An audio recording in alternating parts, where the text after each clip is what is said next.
Imaginez un instant un comédien dont l'humour a fini par être littéralement banni des antennes nationales, Ouais, banni carrément.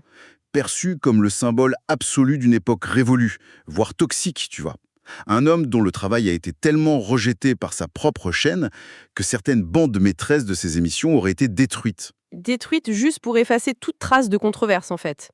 C'est fou. Et maintenant, essayez d'imaginer que cet homme comptait parmi ses plus grands admirateurs des légendes comme Charlie Chaplin, Charlie Chaplin, oui. qui l'invitait dans son manoir suisse. Mhm. Et Michael Jackson aussi. Ah oui, Michael Jackson qui exigeait de le voir lors de ses tournées. Et exactement. Et même le rappeur Snoop Dogg. C'est une juxtaposition qui donne le vertige, honnêtement. Totalement. Comment on peut être à la fois adulé par les génies les plus intouchables de la culture pop mondiale et devenir simultanément le paria numéro 1 de la télévision dans son propre pays? D'accord. Décortiquons tout ça.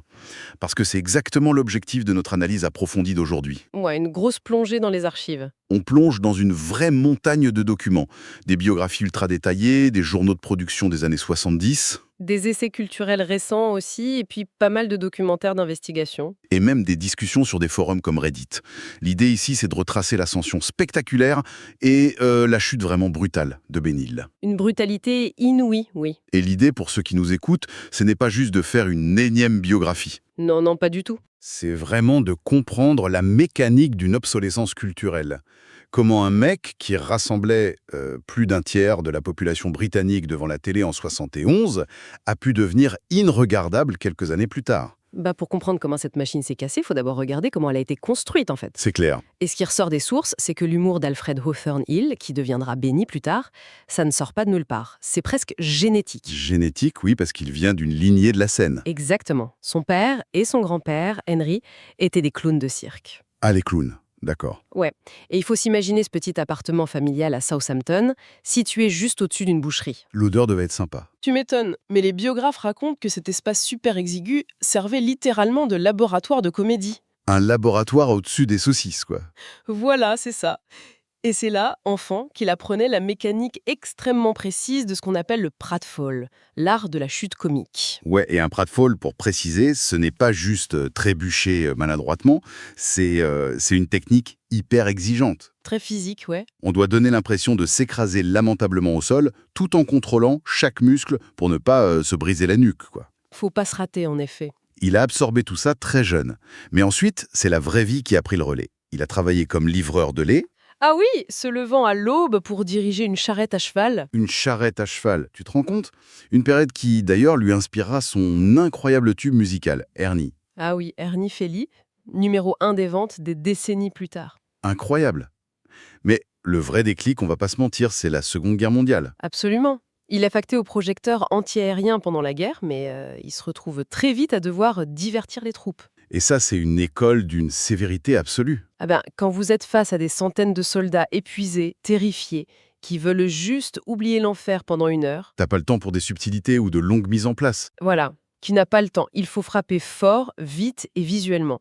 Et c'est là-bas qu'il a développé un instinct de survie comique. Et ce qui est brillant, c'est ce qu'il fait de cet instinct quand la télévision commence à s'installer dans les foyers. Ouais, en 49. C'est ça. En 49, il fait ses débuts dans l'émission Music Hall. À l'époque, la télé naissante, c'est très statique. Très théâtral, en fait. Exactement. Les réalisateurs posent une grosse caméra devant une scène et ils filment des acteurs qui jouent comme s'ils étaient sur les planches.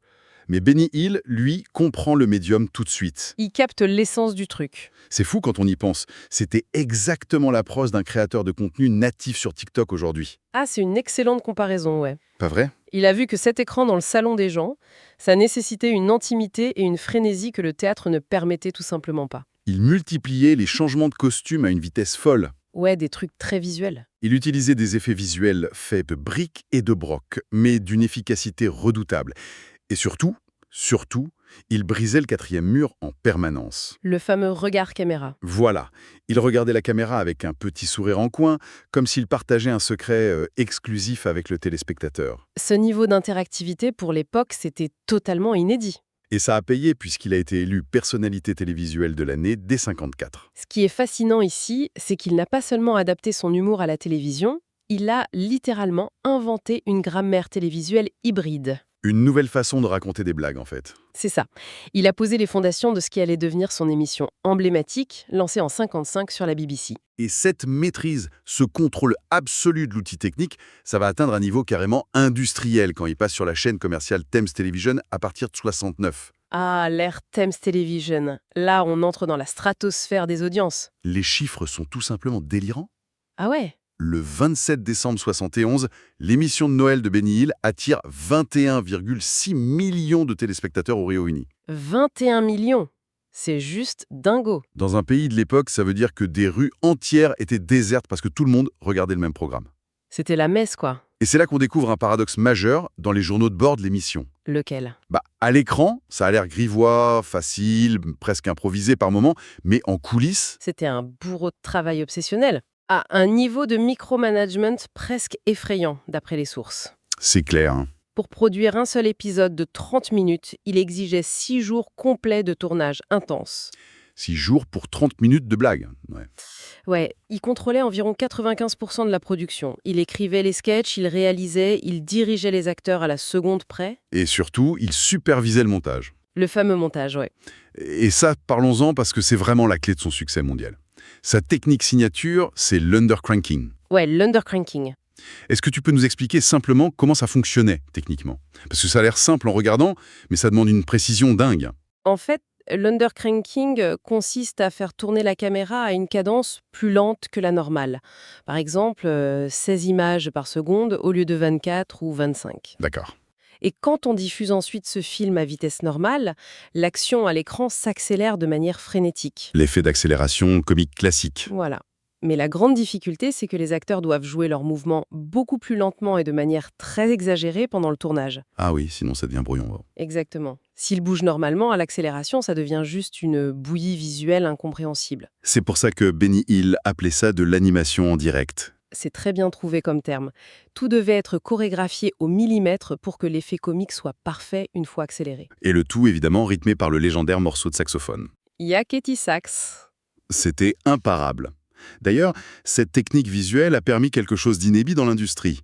L'émission a été vendue dans plus de 90 pays. 90 pays, oui. Et elle a rapporté environ 100 millions de livres sterling à Thames Television. Une fortune? Mais il y a un truc qui m'interpelle toujours face à ces chiffres. L'humour de Benny Hill, c'est ce qu'on appelle au Royaume-Uni l'humour de la carte postale de bord de mer. Oui, très spécifique. C'est plein de double sens, d'allusions très britanniques, très ancrées dans une culture ouvrière d'après-guerre. Comment est-ce possible que ça cartonne autant au Japon, en Allemagne ou aux États-Unis, là où les codes culturels n'ont rien à voir?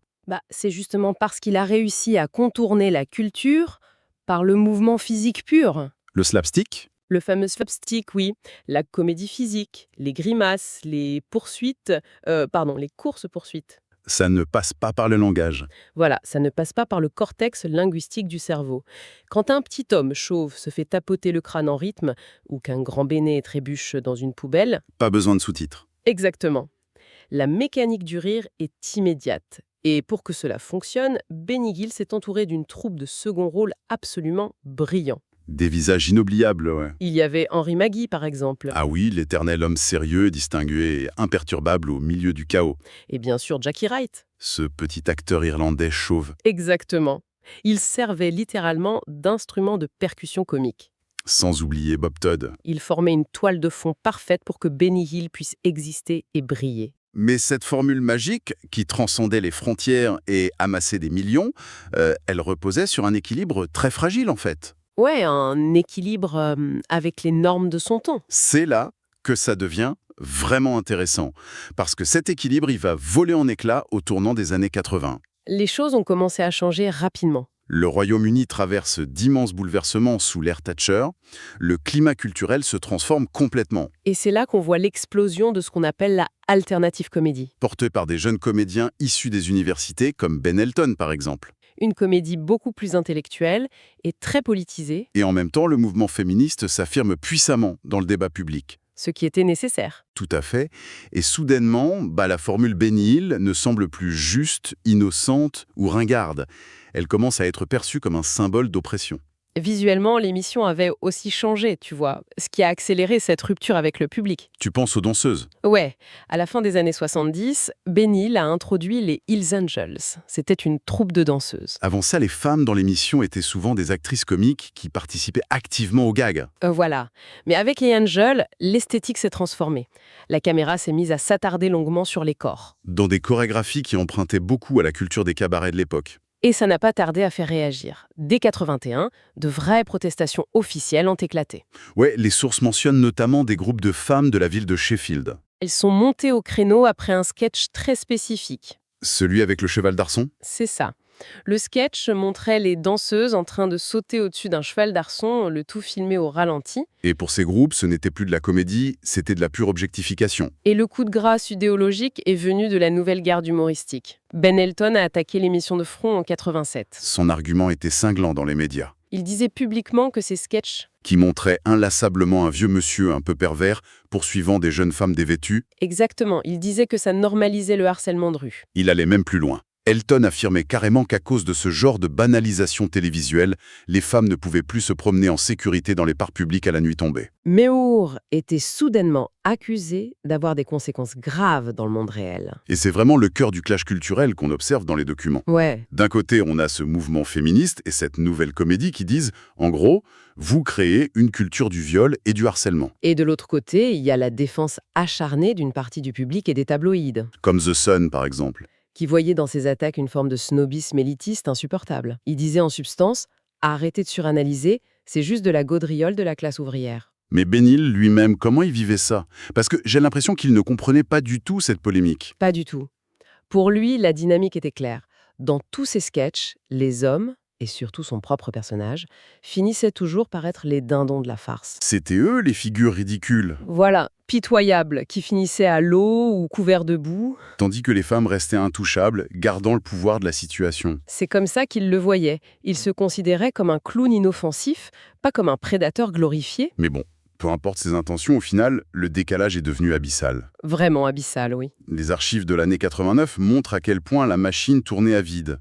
Il y a eu ces fameux sketchs, ces sketchs fatals. Le faux concours de beauté et la scène dans la clinique médicale. Si on les regarde aujourd'hui, le contraste avec ses débuts frénétiques est saisissant. Il n'y a presque plus de dialogue. Plus de gags verbaux pétillants non plus, seulement de très longs plans, lourds, subjectifs. Presque voyeur sur les actrices. L'espièglerie avait disparu, remplacée par une atmosphère que le public a trouvée franchement oppressante, voire glauque. Et la sanction a été immédiate et mesurable. Ces diffusions spécifiques ont déclenché l'envoi de 20 047 plaintes formelles à la chaîne. 20 000 plaintes en l'espace de 48 heures. À l'époque, avant les réseaux sociaux, réunir autant de plaintes écrites ou téléphoniques, c'était un séisme industriel absolu. Les sponsors ont pris peur, tu m'étonnes.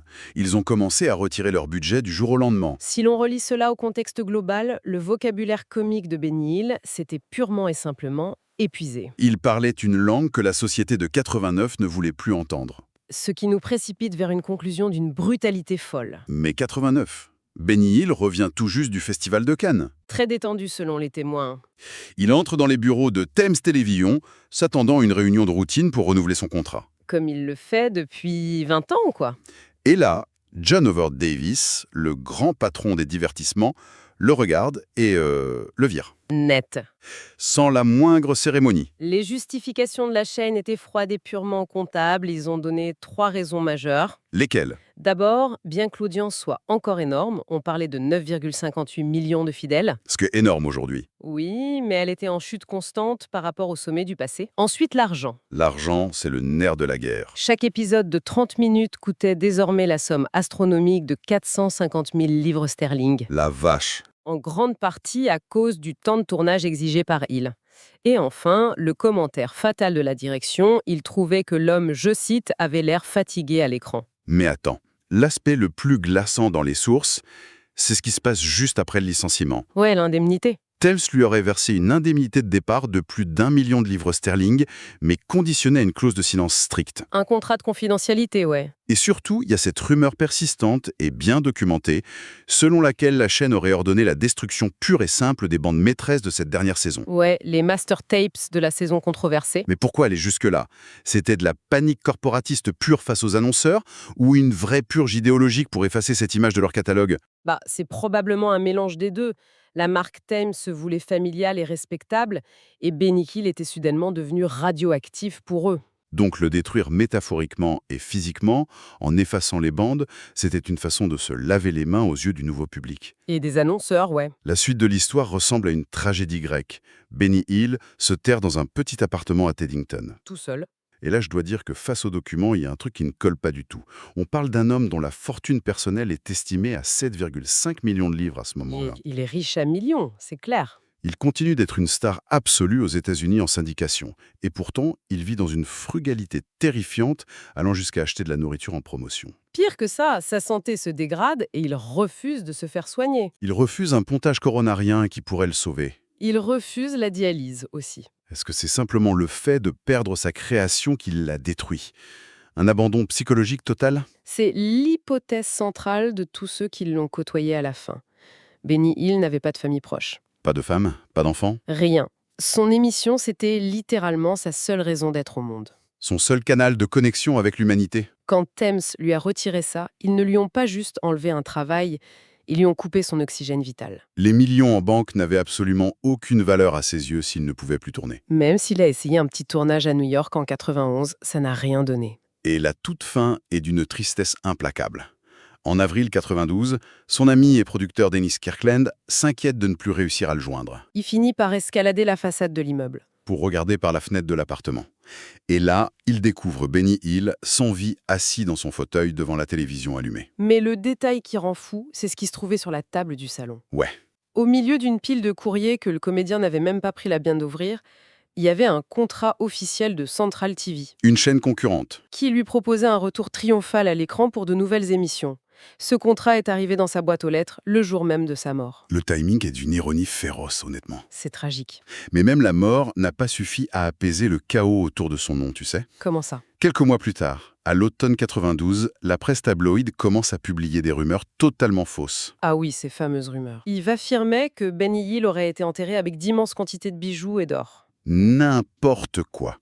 Résultat immédiat de cette bêtise, des pilleurs de tombes s'introduisent dans le cimetière de Southampton en pleine nuit. Il creuse et profane sa sépulture. Ils fracturent son cercueil en cherchant ce trésor imaginaire. C'est affreux.